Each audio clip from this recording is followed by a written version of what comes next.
থেকে দেখতে পাবে না। রিনরিনে কণ্ঠ, হাসি খুশি মুখ, আর শোনা হবে না, দেখা হবে না। কেন যে মেয়েটা এত ছোট হলো? জড়িয়ে থাকা অবস্থায় শশী কান্না ভেজা কণ্ঠে বলল, আব্বুকে বলেন না আমি আজ যাব না। আমার যেতেই ইচ্ছা করছে না। আজ আপনার সাথে থেকে আমার মনই ভরেনি। নিহার তা শুনে ভাবলো সকলে তো কত করে বলল, শুনল না ওনারা। ভেবে একটা সিদ্ধান্ত নিল। এরপর জড়িয়ে রেখে শশীর কানের পিঠে চুলের উপর ঠোঁট ছুঁয়ে আলতো করে একটা চুমু দিয়ে দিল। শশী বুঝেনি সেটা। দিয়ে শশীকে ছেড়ে বলল, চলো। শশী আর কথা না বাড়ি নিহারের ধরে রাখা হাতটা আরো শক্ত করে ধরে হাঁটা ধরল নিচের উদ্দেশ্যে। নিচে সকলকে শান্ত করেছে। শিশির বলেছে শশী একটু পর আসবে। এই আসবেটা আর আসছে হচ্ছে না। তারা বসার ঘরে বসে অপেক্ষা করছে, সকলে উপস্থিত সেখানে। এর মাঝে শিশির মাকে ডেকে নিয়ে আলাদা একটা ঘরে গিয়েছে। এখানে কি হচ্ছে কেউ বুঝছে না। কুয়াশা শিশির ছাড়া তো কেউ জানেও না। এরই মাঝে উপর থেকে নিহারের হাত ধরে শশী নেমে এলো ধীর পায়ে। শশীর মুখের অবস্থা বেহাল। চারিদিকে লাইটের আলোয় তা স্পষ্ট সকলের নজরে এলো। তার থেকে বেশি নজরে বিঁধল নিহারের ধরে রাখা শশীর হাত। শিশির, কুয়াশার, জাকিয়ার বাদে সকলের ভ্রু কুঞ্চিত হয়ে গেল। সকলে একবার নিহারের ধরে রাখা শশীর হাতের দিকে তাকাচ্ছে, তো একবার তাদের মুখের দিকে। সকলের মনে কিছু একটা প্রশ্ন উকি দিচ্ছে, কারণ আসল কাহিনী কথা তো কেউ জানেই না। এরা এমন হাত ধরে কেন? এমন একটা ছেলের এমন একটা মেয়ের হাত ধরে রাখা অনেক কিছুই বোঝায়। এমন একটা ছেলের এমন একটা মেয়ের হাত ধরে রাখা অনেক কিছুই বোঝায়, আবার কিছুই বোঝায় না। আসলে সবটা নিজেদের ধারণার উপর ডিপেন্ড করে। কথায় আছে না, ধরলে অনেক কিছু আর না ধরলে কিছুই না। তেমনি কেউ সঠিক কিছু না জেনে আকাশ পাতাল ভেবে কিছু ধরতেও পারছে না। নিহার শশীর হাত ধরে আরো 2 কদম এগিয়ে এলো। শশী কারো দিকে তাকাচ্ছে না, মাথা নিচু করে আছে। তার যেমন ভয়ও করছে তেমন লজ্জাও লাগছে। নিহার সকলকে একবার করে দেখে নিল। তার ভাবভঙ্গি একদম সোজাসাপটা। শিশিরের দিকে তাকাতেই সে আশ্বাস দিল চোখের ইশারায়। কুয়াশা সোফায় বসে মিটিমিটি হাসছে। আরও একটা বিয়ে তবে খেতে চলল। নিহার আপন মনে কথা সাজিয়ে বলল, খালু, খালামণি, আপনাদের মেয়েকে আমাদের বাড়িতে আমার বউ রূপে আনতে চাই। এইটুকু বলে থামল একটু। সকলের দিকে নজর দিয়ে সকলের ভাবভঙ্গি দেখল। নিহারের কথায় সেখানে ছোটখাটো একটা বাজ পড়ল। শশীর মা বাবা তো হতবুদ্ধি হয়ে গেছেন। সকলে বিস্ময়ে কিংকর্তব্য বিমূঢ়, হাঁ করে শুধু ওদের দুজনকে দেখছে। এটা কি করে সম্ভব? জাকির মালিথা, জাহিদ মালিথা, আম্বিয়া ছেলের কথা শুনে হতভম্ব হয়ে গেলেন। শান্তশিষ্ট ছেলে গুরুজনের সামনে এ কি বলে? তুষারও একই কথাই ভাবছে। নিহার আবারও বলল, জানি আপনাদের মেয়ে এখনো ছোট, আমারও পড়াশোনা শেষ হয়নি, তবে আমার পড়াশোনা শেষ করতে করতে শশীর বিয়ে বয়স হয়ে যাবে, তখন আর কোনো সমস্যা হবে না। আমি অপেক্ষা করব ততদিন, তো আপনাদের মেয়েকেই বিয়ে করব। খালু, আমার ভাই লাখে একটা। শশী আবার আপন বোনের থেকে কম না। আমি আমার বোনের তো দায়িত্ব নিতেই পারি, তাই না? বোনের প্রতি সেই দায়িত্ব থেকে বলছি, আমার বোনকে আমার বন্ধুতুল্য ভাইয়ের সাথে বিয়ে দিতে চাই। আমার বোনের ইচ্ছে পূরণ করতে চাই আমি। নিহারের কথা শুনে বাকিরা বারবার ধাক্কা খাচ্ছে। শিশির এবার বলল। শিশিরের কথায় শশীসহ বাকিরা আবারও বজ্রাহত হলো। বিস্ময়ে হতবাক হয়ে তাকিয়ে রইল। শশী ভাবল ভাইয়া এসব জানে। মাথা তুলে নিহারের পানে তাকালো। নিহার সকলের দিকে তাকিয়ে। তুষার বলল, শিশির তুই? হ্যাঁ ভাই, আমি আগে থেকেই জানি। আর শশী নিহার ভাইকে পছন্দ করে, নিহার ভাইও শশীকে পছন্দ করে। শশী অনেক লজ্জা পেল, মিইয়ে গেল লজ্জায়। গুরুজনদের সামনে এমন কথায় তো লজ্জা লাগবে, তবে হারলে চলবে না। তাকে শক্ত হয়ে দাঁড়িয়ে থাকতে হবে লোকের হাত ধরে, নয়তো তাকে পাওয়া হবে না। কুয়াশা বলে উঠল। আমিও জানি সব। শশী আবার অবাক হলো। এবার জাকিয়া বললেন, জিনিয়া, তুই আমার বোন, শশী তার মেয়ে। তার মেয়ে মানে আমারও মেয়ে। আমার নিজের কোনো মেয়ে নেই কুয়াশা। শশী এরাই আমার আপন। আমি আজ সব শিশিরের থেকে শুনলাম। শিশির আমাকে বলেছে সব। নিহার আমার পেটের ছেলে না হোক, এই বাড়ির প্রতিটা ছেলেই আমার। আমি সর্বপ্রথম এই বাড়িতে পা রাখছি। নিজের হাতে সংসার করেছি, গুছিয়েছি। আমার সংসার আমি বেঁধে রেখেছি। আজ পর্যন্ত এই বাড়ির বড় বউ হিসাবে কারোর থেকে অসম্মান পাইনি। আমার দুই যা আমাকে খুব মানে। এই জোরে অধিকারে আমি আমার ছেলের জন্য তোর মেয়েকে চাচ্ছি। আমার এক একটা ছেলে সোনার টুকরো, লাখে একটা। সুখে থাকবে তোর মেয়ে, আমরা আদরে রাখবো। ওরা একে অপরকে পছন্দ করছে যখন, তখন আমরা গুরুজনেরা মিলে ওদের সম্পর্ক একটা নাম দিয়ে দিতেই পারি। পছন্দ তো একটা ছেলে একটা মেয়েকে করতেই পারে, এতে দোষের কিছু নেই। আমার এই সম্পর্কে কোনো আপত্তি নেই। আশা করছি আমার অধিকার বোধ আমার বাড়ির কেউই হস্তক্ষেপ করবে না, কারণ আমি ভেবেচিন্তে সিদ্ধান্ত নিয়েছি এবং এই প্রস্তাব রাখছি। আর তোরাও আমার প্রস্তাবকে সম্মান জানাবি। তোর বড় বোন আমি। এখন কথা হতে পারে পছন্দ অপছন্দের, যদি সেটা হয় তবে আমি বলবো না শশী দেখতে শুনতে খারাপ, আর না আমার দেবরের ছেলে খারাপ। যোগ্যতাতেও কম নয়, তার ইচ্ছে নৌবাণীতে যোগ দেবার, সেটা না হলেও অন্য কিছু ওর জন্য অপেক্ষা করবে। আর সব থেকে বড় কথা, ওরা নিজেরা নিজেদের পছন্দ করছে। এখানে আমরা গুরুজনেরা তাদের পছন্দ হস্তক্ষেপ করতে পারি না। এটা আপডেট যুগ। এই যুগের ছেলে মেয়েদের নিজের পছন্দ থাকবে, এটাই স্বাভাবিক। আমাদের সেটা বুঝে সম্মান করা উচিত। যাই হোক, আরো একটা সমস্যা যদি তোমরা বলো যে শশী ছোট, তবে সেটার কথা আগেই নিহার বলে দিয়েছে। এরপরেও আর কোনো সমস্যা থাকতে পারে বলে আমার মনে হয় না।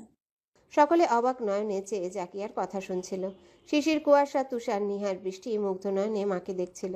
জাকি আবার ঘুরে জাকির মালিথার দিকে তাকিয়ে বললেন, আমি ভুল বলছি কিছু? জাকির মালিথা মুচকি এসে বললেন, একদম না। স্বস্তির নিঃশ্বাস নিলেন।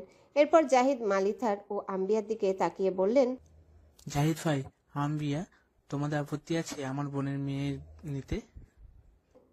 জাহিদ মালিথা আম্বিয়ার দিকে তাকালেন। মা হিসেবে তার মতামত জানার প্রয়োজন আছে, তাছাড়া তার আপত্তি নেই। ভাই ভাবি মত দিয়ে দিয়েছেন, সেখানে তিনি আর কি বলবেন। আম্বিয়া কিছুক্ষণ ভাবলেন, তারপর ছেলের দিকে তাকালেন। ছেলের মুখে মায়ের প্রতি ভরসার নজর, ছেলে তার উপর ভরসা করছে। এরপর শশীর দিকে তাকালেন। মেয়েটা এখনো বাচ্চা, চঞ্চল, হাসি খুশি, বাচ্চা সুলভ একটা মেয়ে দেখে আসছে এত বছরে। বদনখানি চাঁদের মতো। এই মেয়েকে তো অপছন্দ করার মতো কিছুই নেই। ছেলের পছন্দ, এছাড়া তিনি একজন শিক্ষিত মা হয়ে বাধা দিতে পারবেন না এসবে। সবকিছু ভেবে চিনতে, ছেলের সুখের কথা ভেবে তিনি মুচকি এসে শশীর কাছে গিয়ে ওর মাথায় হাত রেখে বললেন, বুবু, আমাদেরও আপত্তি নেই। আমার ছেলে যেখানে সুখী হবে, বাবা মা হিসেবে সেই সুখ গুছিয়ে দেবার দায়িত্ব আমাদের। বাড়ির আর কারোরই তবে আপত্তি করার মতো নেই।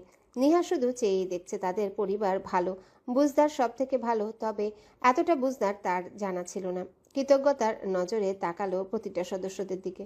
শিশিরকে এখনই বুকে জড়িয়ে ধরতে পারলে শান্তি পেত, তবে আগে হবু শ্বশুরবাড়ির লোক কি বলে জেনে নেওয়া যাক। জাকিয়া এবার বোন ও বোনের স্বামীকে বললেন। এবার তোমাদের মতামত দাও, আপত্তি আছে কি? তারাও অনেকক্ষণ ভাবলেন, সময়ও নিলেন দুজনের মধ্যে আলাপচারিতা করার জন্য। অন্য ঘর থেকে শশীর বাবা মা আলাপ করে এলেন। নিহার আর শশীর হাত পা ঠান্ডা হয়ে আসছে। দুজন এখনো হাত ধরা, তাই বুঝতে পারল। শশীর বাবা এসে বললেন, ছেলেকে অপছন্দ করার কোনো কারণ নেই, তবে মেয়ে আমার একমাত্র, তার উপর ছোট, তাই আমরা চাই না সময় নিয়ে বিয়ে দেবার। গ্রামের সকলেই শশীর থেকে ছোট মেয়েদের বিয়ে করিয়ে দেয়, সেগুলো থেকে আমি দূরে থাকতে চাই। আমার মেয়েকে পড়ানোর ইচ্ছা, তবে ও ছোট এখনো, এখনই বিয়ে দেব না। আমাদের এই সম্পর্কে আপত্তি নেই। জাকির মালিথা বললেন, হানিফ, তোমরা চাইলে আমরা সকালে সিদ্ধান্ত নিয়ে ওদের আংটি বদল করিয়ে রাখতে পারি, তাহলে সম্পর্কের একটা নাম হবে। এমন নামহীন সম্পর্ক ওরা চালিয়ে যাক, আমরা কেউ চাই না। সকলেই সম্মতি দিল এটাই। শশীর বাবা বললেন, তবে তাই হোক, আপনারা সময় সুযোগ করে আসেন আমাদের ওখানে, আমাদের আপত্তি নেই। এই কথায় আনন্দ আর ধরে না শশীর, পারলে এখনই নাচত। ওর উত্তেজনা টের পেল নিহার, চেপে ধরল আর একটু হাত। স্বস্তির শ্বাস ফেলল শশীর দিকে তাকিয়ে। শশীও তাকালো, আস্তে করে বলল, খুশি? অনেক। নিহার মুচকে হাসলো শুনে, আওড়ালো। স্ত্রী পাকা মেয়ে। শিশির ভাইয়ের দিকে তাকিয়ে অমায়িক হাসলো। বৃষ্টি খালা শাশুড়ির মেয়েকে যা হিসেবে পাবে ভেবে অনেক খুশি হলো। কুয়াশা খুশি হয়ে দাঁত বের করে হাসলো। দুর্বল পায়ে উঠে আসতে গেল শশীর কাছে, কিন্তু উঠতেই মাথায় চক্কর দিল, তৎক্ষণাৎ পড়ে যেতে নিল। কিন্তু সোফার পাশে শিশির দাঁড়ানো ছিল। শিশির আষ্টেপৃষ্টে জড়িয়ে ধরল। তুষারও দেখে ছুটে আসতে নিয়েছিল, কিছুটা দূর থেকে আর এগোয়নি। শিশির জড়িয়ে ধরাতে কুয়াশা বিরক্ত হলো। ওর বুকের উপর গরম দুর্বল হাত দিয়ে ঠেলে দূরে সরাতে চাইল, কিন্তু শিশির সরল না। টের পেল আবারও জ্বর ফিরে এসেছে। মেয়েটার মুখ শুকিয়ে আছে। খুবই খারাপ লাগলো সেই মুখের দিকে তাকিয়ে। শিশির ওর ধাক্কানো পাত্তা না দিয়ে বিস্মিত কণ্ঠে বলল, জ্বর তো আবার ফিরেছে শরীরে। কেটে গেছে সপ্তাহখানেক। সপ্তাহের মাঝে কুয়াশা অনেকটাই সুস্থ এখন। সেদিন জ্বর আসাতে তাকে পরের দিন ক্লিনিকে ভর্তি করা হয়। বড় ডক্টর দেখে মাথা চেক আপ করানো হয়। বড় ডক্টরও জানিয়েছিল খুব বেশি ক্ষতি হয়নি, তবে রক্ত জমাট বাঁধাতে সমস্যা হবে এবং সিটি স্ক্যান করার নির্দেশ দিয়েছিলেন। এও বলেছিলেন এই আঘাতটায় মাঝে মাঝে মাথায় যন্ত্রণা সৃষ্টি করতে পারে, যতদিন ব্যথা থাকবে আরও করবে। এরপর নানান ঔষধ লিখেছিলেন। সেখানে 3 দিন অ্যাডমিট ছিল সে। সব রকম সেবা করেছিলেন মেয়েকে আজমিরা। শিশির সবটা শুনে এই প্রথম অনুশোচনায় ভুগেছে, কারণ তারা চুলাচুলি করলেও এত বড় ক্ষতি আজ অব্দি কারো হয়নি। 3 দিনের দিন সুস্থ হলে কুয়াশাকে বাড়িতে আনা হয়। এরপর সকল চিকিৎসা সেবা বাড়িতেই বাড়ির লোকই করেছে। মাথা ব্যথাও অনেকটা কম এখন। এই কয়দিনে মেয়েটার মুখ শুকিয়ে মুড়ি হয়ে গেছে, শরীরও অনেকটা ভেঙে গেছে। সোফায় বসে আছে সে, বাড়ির বড়রাও আছে। সকালে চা কফি খাচ্ছেন। কুয়াশার ঘুম সকালে ভেঙে গেছে বলে বসে আছে। এই সপ্তাহখানেক কুয়াশা অসুস্থ ছিল, তাই শিশিরও কুয়াশার সাথে লাগতে আসেনি, যার জন্য বাড়িটা একদম শান্তশিষ্ট হয়ে আছে। বিষয়টাই বাড়ির জন্য একটু অস্বাভাবিক বটে, কারণ বুনো ওল আর বাঘাতে তুলে চুলোচুলি ছাড়া বাড়িটা নিরামিষ লাগে। ভাতটা এমন নুন ছাড়া পান্তা ভাত। 3 দিন পর রিলিজ হয়ে এসে বেশ অসুস্থ থাকায় মন মানসিকতা খারাপ, তাই কোনো বিষয় নিয়ে উচ্চ বাচ্চ করেনি কুয়াশা। মুখ বুঝেই আছে মেয়েটা। শিশিরকেও তেমন কাছে পায়নি, সে পড়াশোনা নিয়ে ব্যস্ত।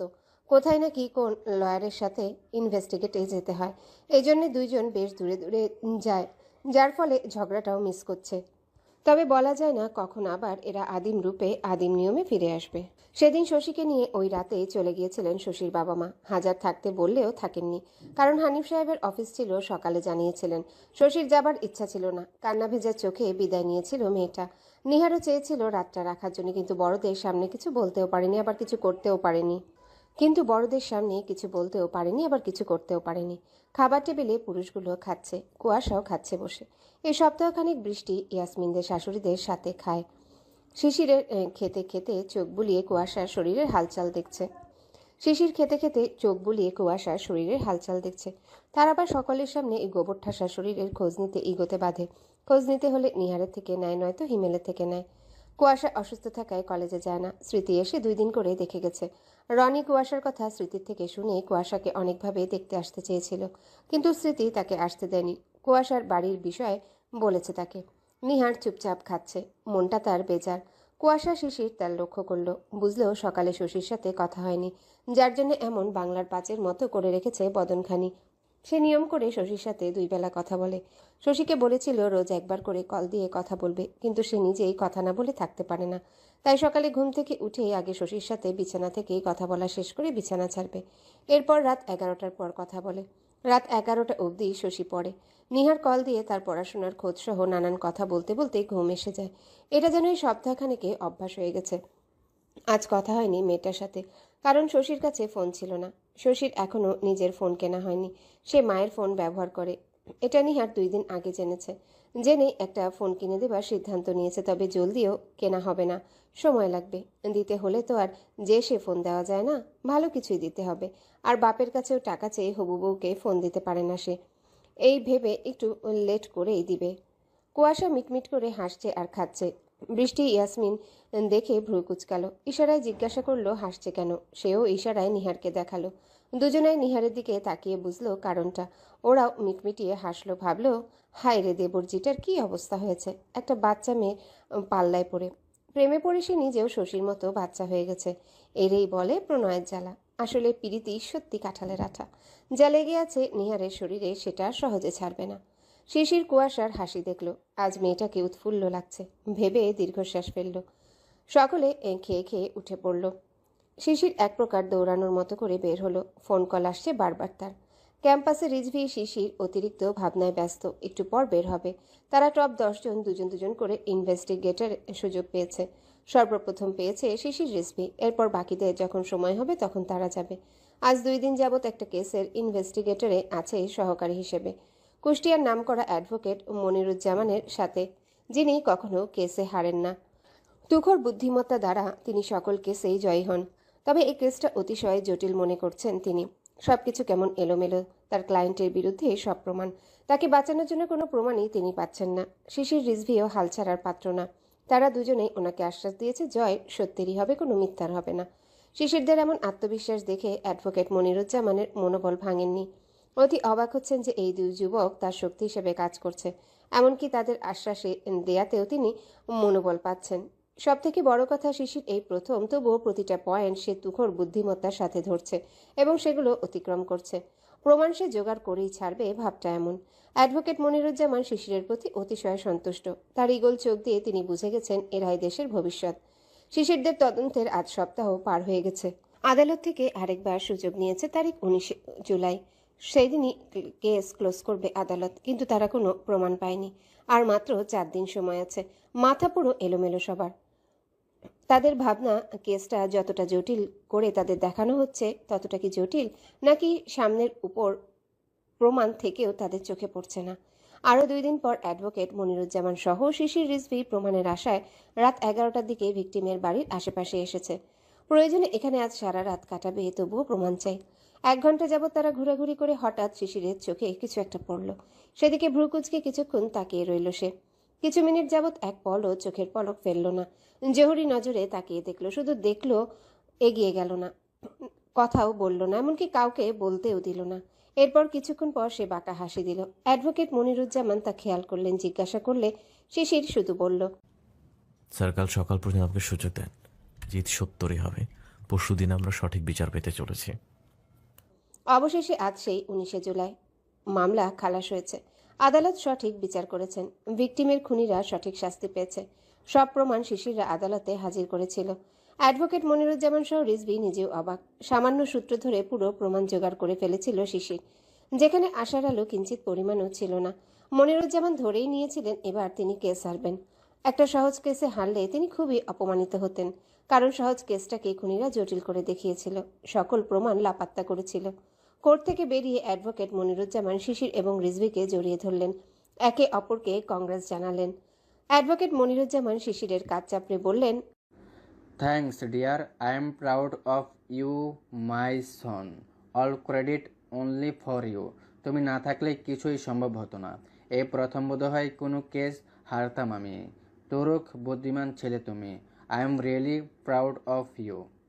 বলে তিনি থামলেন। শিশির বলল, thank you sir. I have been able to do my duty with you. I'm happy about that. It's my pleasure. থেমে আবারও বলল, এসব কিছু আপনার সৎ সাহসিকতা। আমরা শুধু পাশেই থেকেছি। আপনি আমাদের আইডল। আপনাকে আমরা অনেক আগে থেকে আইডল মানি। আপনার বুদ্ধিমত্তা, সততা, সব কিছু তুখোর। ডিপার্টমেন্টে আপনার নাম শুনে আমি খুশি হয়েছিলাম। আপনার সাথে কাজ করতে পেরে আমি এবং আমরা আনন্দিত। দোয়া করবেন যেন আপনার মতো সততাকে আদর্শ মেনে এগিয়ে যেতে পারি। মনিরুজ্জামান অমায়িক হাসলেন। লোকটা অমায়িক, 40 বয়স, তবুও যেন দেখতে একদম যুবক লাগে। তুখোর বুদ্ধিমান ব্যক্তি। অ্যাডভোকেট মনিরুজ্জামান সততাকে আদর্শ মনে করেন। ওনার নাম আইন বিভাগের কোনায় কোনায়। তিনি হেসে বললেন, আমার দৃঢ় বিশ্বাস ভবিষ্যতে অনেক বড় হবে তোমরাই দেশের ভবিষ্যৎ। তোমাদের আত্মবিশ্বাসে আমি গর্ববোধ করছি। এমন ব্যক্তিত্বের যুবক তোমরা ভবিষ্যৎ উজ্জ্বল করবে। দেশ সত্যের নেই পাবে। ভবিষ্যতে আমার থেকেও অনেক বড় হও তোমরা। এই দোয়াই রইল। Best of luck. তিনি মুচকি হেসে হেসে কথাগুলো বললেন। থামতেই শিশির মুচকি হাসলো। রিজভিও হেসে দুজনে একসাথে বলল। শিশির মুচকি হেসে বলল, আমরা ইন্টার্নি যেন আপনার সাথে করার সুযোগ পাই, সেই চেষ্টা করব। অ্যাডভোকেট মনিরুজ্জামান এবার শব্দ করে হেসে দিলেন। আবারও শিশিরের কাজ চাপড়ে বললেন, থেকে ভালো কাউকে পাবে, ঢাকা থেকে করার সুযোগ নেবে। ইনশাল্লাহ বড় কিছু অপেক্ষা করছে তোমাদের জন্য। তা তোমরা বিসিএস দেবে নাকি একেবারে বিজিএস দেবে? শিশির উত্তর করল, আগে বিসিএস দেব। আল্লাহর কৃপায় সাফল্যের দ্বারে পৌঁছাতে পারলে সুযোগ সুবিধা এবং সময় বুঝে বিজিএস দেব। দারুণ পরিকল্পনা। ইনশাল্লাহ সাফল্য তোমাদের মতো উজ্জ্বল ভবিষ্যতের জন্য অপেক্ষা করছে। সাফল্য তোমরাই পাবে। দোয়া রইল। বেস্ট অফ লাক মাই সন। শিশির রিজভি প্রত্যুত্তরে হাসলো শুধু। তিনি বললেন, শিশির রিজভি আর মানা করতে পারলেন না। তারাও সম্মতি দিল। সেখান থেকে বেরিয়ে রেস্টুরেন্টের দিকে গেল। বিজেএস ক্যাডার, জজ বা ম্যাজিস্ট্রেট। বিজেএস পরীক্ষা বিসিএস এর মতোই। বর্তমানে জজ বা ম্যাজিস্ট্রেট নিয়োগ হয় বিজেএস বা বাংলাদেশ জুডিশিয়াল সার্ভিস কমিশনের মাধ্যমে। এই পদে নিয়োগ লাভের সুযোগ শুধুই আইন গ্র্যাজুয়েটদের জন্য সংরক্ষিত। একমাত্র আইন পড়লেই বিসিএস ও বিজেএস দুটি ক্যাডার পরীক্ষায় একত্রে অংশ নেওয়া সম্ভব। শিশিরদের তদন্তের সময় কেসের শিরোনাম ছিল সম্পত্তি লোভে ভাই ভাইকে খুন করেছে, কিন্তু আদালতের রায়ের পর শিরোনাম উল্টে রয়েছে প্রেমিকের সাথে মিলে স্ত্রী তার স্বামীকে খুন করে সম্পত্তি নিয়ে তাদের রাজ করার পরিকল্পনা। সমাজ দেশ এইসব বিবেকের রুচির দুর্ভিক্ষে পড়ে রসাতলে চলে যাচ্ছে। যাচ্ছে কি, চলে গিয়েছে। মানুষের ঘরে বউ রেখে পরকিয়া করে বেড়ায়, বউ স্বামী রেখে পরকিয়া করে বেড়ায়। দিন দিন সমাজ রসাতলে চলে গেছে। তেমনই একটা কেস অ্যাডভোকেট মনিরুজ্জামান পেয়েছিলেন। সেখানে শিশিরদের ডিপার্টমেন্ট হেড জানিয়েছিলেন টপ 10 জনকে ওনারা পড়াশোনা চলাকালীন সময়ের মধ্যেই একটা সুযোগ দিবেন, মূলত কার কেমন বুদ্ধিমত্তা আছে সেটাই বাছবিচার করার জন্য। সেই হিসেবে শিশিরদের সুযোগ হয় অ্যাডভোকেট মনিরুজ্জামানের সঙ্গে। কেসটায় স্ত্রী পরকীয়ায় লিপ্ত ছিল, স্বামী অনেক সম্পত্তির মালিক, শুধু দেখতে কুৎসিত। এটাই 30-এর ঘরের বউ মানতে পারে না। মূলত শুরু থেকে হেয় করে আসতো। স্বামী সকল সুখ এনে দিলেও তবুও তার পোষাতো না। পরকীয়া করে সুন্দর প্রেমিক জুটিয়েছিল, অবৈধ মেলামেশা সহ সকল প্রকার কাজই চালিয়ে যেত। স্বামী টের পেয়ে শাসন করলে সেটাই হয় কাল। রাতে প্রেমিকের সাথে মিলে খুন করে, এরপর সকল প্রমাণ লোপাট করে ভিকটিমের নিজের ভাইয়ের নামে চালিয়ে দেয়। পাশাপাশি বাড়ি 2 ভাইয়ের মনোমালিন্য থাকায় সেই সুযোগটা কাজে লাগিয়ে লাশ সেই ভাইয়ের বাড়ির পেছনের মাটিতে চাপা দিয়ে রাখে। এরপর পুলিশ সেসব উদ্ধার করার পর কেস কোর্টে ওঠে। তারা এমনভাবে পরিকল্পনা করেছিল, একদম প্রফেশনাল খুনির মতো করে। প্রমাণ সব ভাইয়ের দিকে ছিল। সহজ কেস অথচ জটিল করে দিয়েছিল। স্ত্রীর বয়ান নিতে গেলে জানায় তার স্বামীকে সম্পত্তির জন্য খুন করা হয়েছে। অ্যাক্টিংও বেশ ভালো মতো চালিয়ে গেছিল। এরপর এলো সেই রাত, যে রাতে প্রমাণ পেয়েছিল শিশির। আশার আলো হারিয়ে যখন দিক বিদিক ভুলে যাচ্ছিল তারা, তখন রাত 11টায় চুপিসারে ভিকটিমের বাড়ির আশেপাশে ঘুরতে ঘুরতে শিশিরের চোখ পড়ে রাত 12টায় ভিকটিমের বউ কোনো পুরুষকে নিয়ে বাড়িতে ঢুকছে। তাদের যাওয়াটাও ছিল অসংলগ্ন, অর্থাৎ যেতে যেতেই কুরুচিপূর্ণ আচরণ করছিল পুরুষটা মহিলাটার সাথে। মহিলাটিও হেসে সাদরে গ্রহণ করছিল তা। কতটা অশ্লীল মানুষ হলে এমন ব্যবহার করতে পারে, এটাই মাথায় বাড়ি খাচ্ছিল শিশিরের। একজন মৃত স্বামীর স্ত্রী পুরুষ নিয়ে ঘরে ঢুকে এই সূত্র ধরে সকল প্রমাণ পেয়েছিল। ভিকটিমের স্ত্রীকে সকালে আটক করে সকল কথা বের করা হয় এবং জবানবন্দি দিয়ে সেগুলো রেকর্ড করে আদালতে প্রমাণসহ পেশ করা হয়। বাড়িতে শিশির পৌঁছালো দুপুর 4টার দিকে। হাতে কিছু প্যাকেট আছে। সোফায় কুয়াশা সহ 2 ভাবি বসা ছিল, তারা গল্প করছিল। তুহিনের বিয়ের ভিডিও, ফটো সেগুলাই দেখছিল ল্যাপটপে। শিশির আসলে বৃষ্টি, ইয়াসমিন অভিনন্দন জানালো। শিশির হেসে সেটা সাদরে গ্রহণ করলো। কুয়াশা এখন সুস্থ হওয়ার পর থেকে শিশিরকে আরোই 2 চোখে দেখতে পারে না। সে শিশিরের হাসি মুখ দেখে মুখ বাঁকিয়ে রাগ নিয়ে শিশিরের 14 গোষ্ঠী উদ্ধার করলো। শিশির তা লক্ষ্য করেছে। সে এগিয়ে এসে হাতের প্যাকেটগুলোর মধ্যে থেকে 2টা প্যাকেট বৃষ্টির হাতে দিয়ে বলল, বিয়েতে বিরিয়ানি, পিৎজা, কোল্ড ড্রিঙ্কস সহ আইসক্রিমও আছে। তোমরা 2 জন খাবে আর হিমকে দিবে, আর কেউ যেন হাতও না দেয়। কুয়াশা তা শুনে শিশিরের বাড়িয়ে রাখা হাতের দিকে তাকালো। বৃষ্টি নিতে যাবে তখন কুয়াশা ছো মেরে নিয়ে নিল। দেখলো সত্যি শিশির সেগুলো এনেছে। ভাবিরা হাসলো। শিশিরও মনে মনে হেসে নিয়ে বলল, এই তোরে নিতে বলছি আমি, ছোটা, তোর লজ্জা করে না আমার আনা জিনিস খেতে? এই বুনল, তোর জিনিস কোথায় পেলি? নাম লেখা আছে? তুই তৈরি করেছিস নাকি তোর ইনকাম করা টাকা দিয়ে কিনেছিস? কিনেছিস তো তোর বাপের টাকা দিয়ে। বাপের টাকায় খাস, আবার বড় বড় লেকচার মারিস। নিজে যেদিন ইনকাম করে কিছু কিনে আনবি সেই দিন তোর জিনিস ছোঁয়া কেন তাকিয়েও দেখবো না। তাই এখন আমার জিনিস বলে বড়াই করা একদম বন্ধ কর। শিশির রাগলো বেশ। রাখতে চাইছিল না, সে কথাগুলো মজা করে বলেছিল, কিন্তু তাকে ইনকামের খোঁটা দিল বলে রেগে উঠল। বলল, গোবর ঠাসার বাচ্চা, আমি কার টাকা খাই আর না খাই তোকে কে দেখতে বলছে? আর আমি ইনকাম করি কিনা সেটা তোর দেখার বিষয় না। সময় হলে তোর মতো কুয়াশা 10টাও পুষতে পারবো, বুঝছিস? আর এগুলো আমার হাত খরচের উপর থেকে কেনাছো, সেগুলো আমারই, বুঝলি গোবর ঠাসা? এখন রাখ, ওগুলো হাতও দিবি না তুই একদম। আমি তো দিবই, পারলে ঠাকা। একবার তুই তুকারি করবি তো গাল লাল করে দেবো 5 আঙুল বসিয়ে, বেয়াদব। 100 বার করবো, কি করবি করে দেখা, ভয় পাই তোরে আমি। তোকে তো। বৃষ্টি আর ইয়াসমিন এবার আর সহ্য করতে পারল না। শিশিরকে তেড়ে মেরে আসা দেখে আটকে দিল। বৃষ্টি বলল, থাক না শিশির, বাদ দাও। শিশির বিরক্ত হয়ে কুয়াশার উপর ঈগল চোখে তাকিয়ে রাগ নিয়ে উপরের পথ ধরল। হাতে আরো 2টা প্যাকেট। সেগুলোতে কি? কুয়াশা ঈগল চোখে শিশিরের হাতে থাকা প্যাকেটগুলোতে নজর দিল। দেখতে হবে কি আছে ওতে, ভেবে নিয়ে হাতে থাকা প্যাকেট থেকে পিৎজা বের করে খাওয়া ধরল। ওই বুনোহল এনেছে তো কি হয়েছে, তাই বলে তার প্রিয় খাবারগুলো না খেয়ে বসে থাকবে? কখনো না। শিশির ঘরে এসে একেবারে গোসল করে নিল। আজ কয়টা দিন খুবই ধকল গেছে। চিন্তা করতে করতে কিছুই ঠিকমতো করা হয়নি। নাওয়া খাওয়া সব এক করেছিল। আজ সময় নিয়ে শাওয়ার নিয়ে কালো ট্রাউজার পরে বের হলো। শরীরে কিছু নেই, ভেজা চুল ভালো করে মুছতে মুছতে বিছানার কাছে এগিয়ে গেল। বিছানার উপর প্যাকেট দুটো রেখে গোসলে গেছিল সে। একটা প্যাকেট থেকে একটা আকাশি রঙের কলারওয়ালা টি শার্ট বের করলো। সেখানে 3টা টি শার্ট আছে, একটা কালো, অন্যটা গোল গলা অ্যাশ কালার। কালোটার ভি গলা, বেশ সুন্দর, তাই এখন না পরে রেখে দিল। অ্যাশ কালারটা হিমেলের জন্য এনেছে, সেটা আলাদা করে রাখলো। অন্য প্যাকেটের মধ্যে 2টা জেন্টস পারফিউম, ব্র্যান্ডের নাম Danville. Hamilton blue deodorant gents perfume, অন্যটা spice bomb Viktor and Rolf gents perfume. দ্বিতীয়টা হিমেলের জন্য এনেছে, সে জিনিস কিনলে হিমেলের জন্য আনে, তাই নিয়ম মাফিক আজও এনেছে। হিমের জন্য আনা টি শার্ট ও পারফিউম আলাদা করে রাখলো বিছানার পাশে, হিম আসলে দেবে। ঘাড়ের উপর থেকে তোয়ালে রেখে টি শার্ট এবং পারফিউমটা নিয়ে মিররের সামনে দাঁড়ালো। পারফিউমটা রেখে টি শার্টটা পরতে গিয়ে হঠাৎ থমকে গেল। মিররের প্রতিবিম্বতে নিজের বাম পাশের বুকের কাছটায় চোখ আটকে গেল। কামড় দেয়া কয়েকটা দাঁতের দাগ বসে আছে, কালো হয়ে আছে, তা স্পষ্ট দৃশ্যমান হলো। এখানে কখনো কিছু লাগায়নি সে, আসলে সুযোগ হয়ে ওঠেনি, তাছাড়া মনেও থাকে না। ডান হাতটা তুলে মিররের দিকে তাকিয়ে বাম পাশে সে ক্ষত স্থানটায় হাতের আঙ্গুল ছোয়ালো আলতো করে। শরীর শিরশির করে উঠল তৎক্ষণাৎ। সম্পূর্ণ ঘটনাটা মনে উঠতে কেমন জানি শরীর শিরশিরিয়ে উঠে মাথায় গিয়ে বাড়ি দিল, চোখ বন্ধ করে নিল সাথে সাথে।